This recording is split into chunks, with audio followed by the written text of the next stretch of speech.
5 minutes de retard pour le Paris-Clermont de 16h25 et ce n'est pas une exception.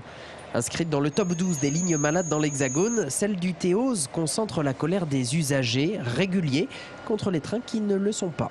C'est rare qu'il n'y ait pas de retard. Quand je le prends, je dois compter sur un retard.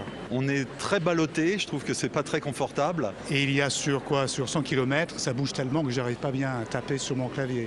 Des voies usées, du matériel roulant très ancien, même s'il est en partie rénové, et une information toujours limitée lors des perturbations. C'est d'ailleurs l'un des principaux reproches faits à la SNCF en cas de travaux ou de grève. Ils ont posé un préavis de grève jusqu'en juin. Tous les vendredis, non, c'est pas justifié. Moi, je sais pas comment ils font pour se nourrir à force de faire grève. On aimerait bien être informé, savoir quelles sont les revendications, si on peut ou les accepter ou pas être d'accord. Sans compter qu'il y a donc d'autres perturbations sur certaines lignes, notamment des retards pour lesquels nous n'avons pas non plus d'explication. Il faut les comprendre, mais je me répète, les travailleurs de la SNCF ne sont pas fautifs. Manque de personnel, manque de matériel, donc il y a toujours quelque chose.